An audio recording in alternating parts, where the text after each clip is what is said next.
This next video is about bioreactor construction and placement, and this continues to help us understand how they work, or in other words, their mode of action. We'll also start to touch on NRCS guidance, so you can see that highlighted as an objective for this lesson. I'll start with construction because construction pictures continue to build on that last video to help illustrate exactly what this practice is.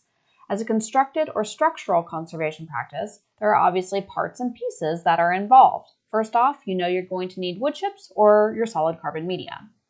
The control structures are pretty important. The pictures all show are almost exclusively the AgriDrain brand, but I've also heard of homemade control structures or other brands.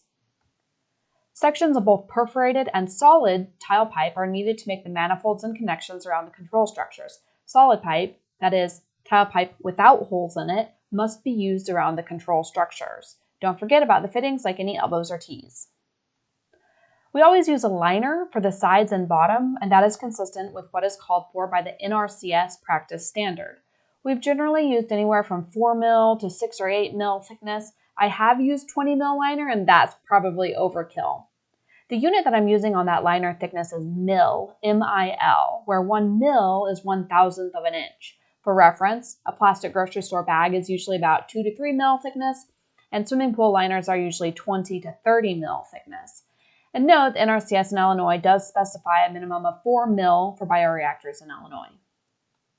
Lastly, if you're going to have a soil cover, you'll also need a geofabric or a landscaping fabric, something that is breathable, to go between the wood chips and the soil cover. And then you'll also want seed for the top to prevent erosion. Once you have all your parts and pieces, how would you actually build a bioreactor? You usually start by excavating and placing the control structures.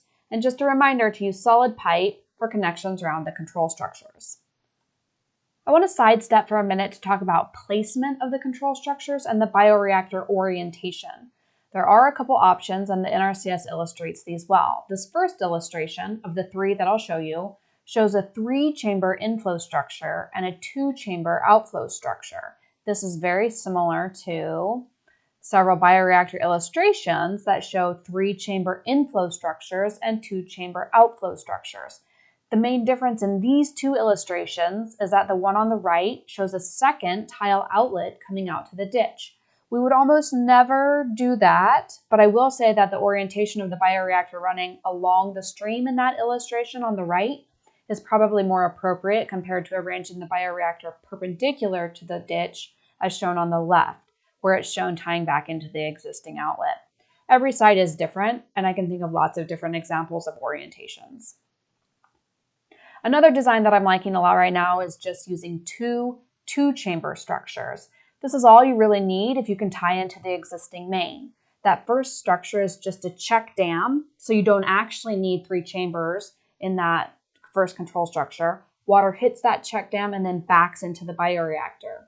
And that second control structure controls the water level in the wood chips.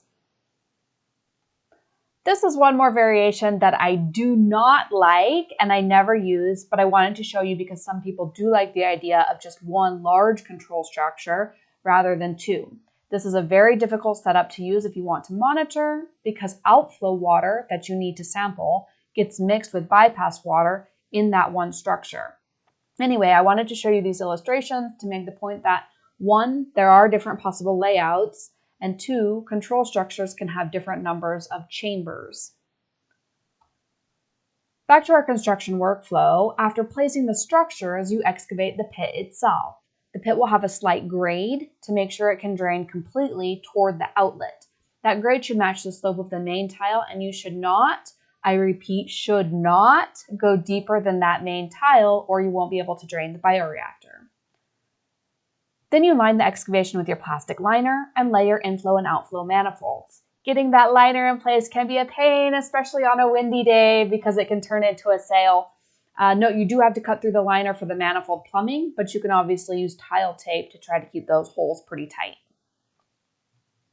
2 hot off the press ideas that I'll mention as I record this in the summer of 2023 are 1, some manifolds are now being built with pipe extending up to the surface of the bioreactor so that you can flush the manifolds out.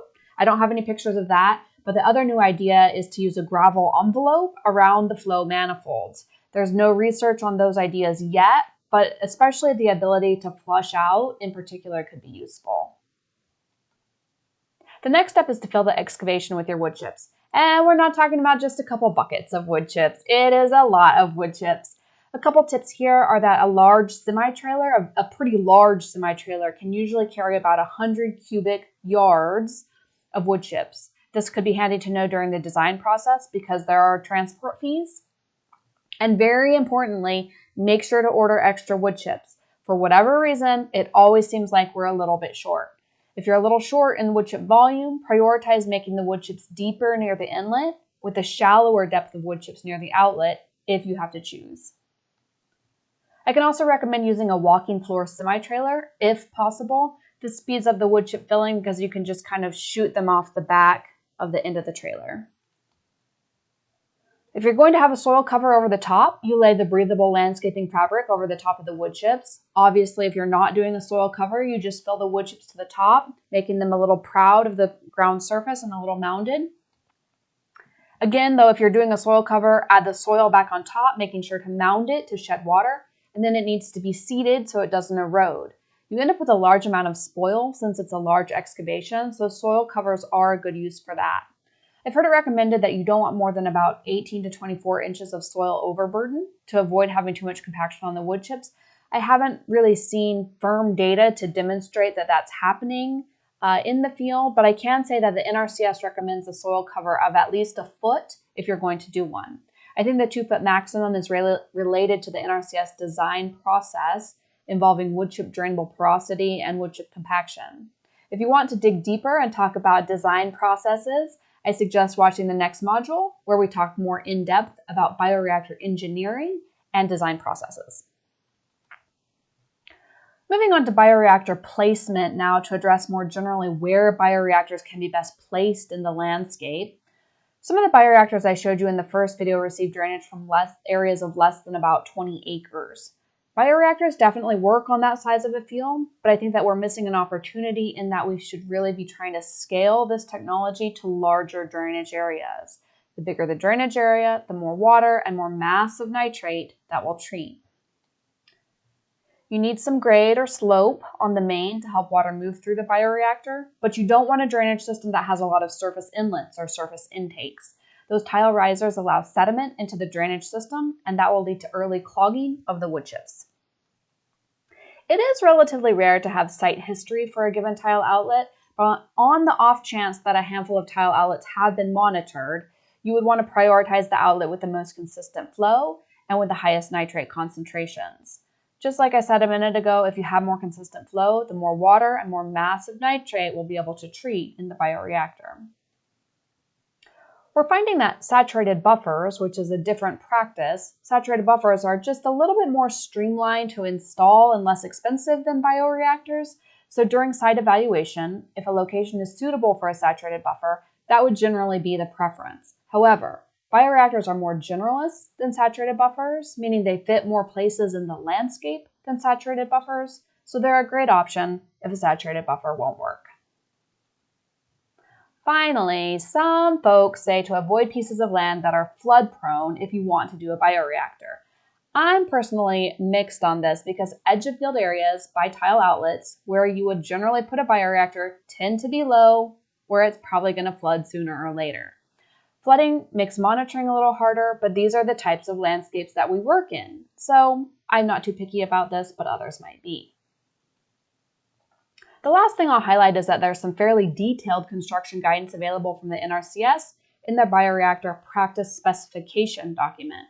This document is a supplement to the actual practice standard document, which I'm showing on the left, and it just goes into some nice detail about construction that I did not cover. See you next time.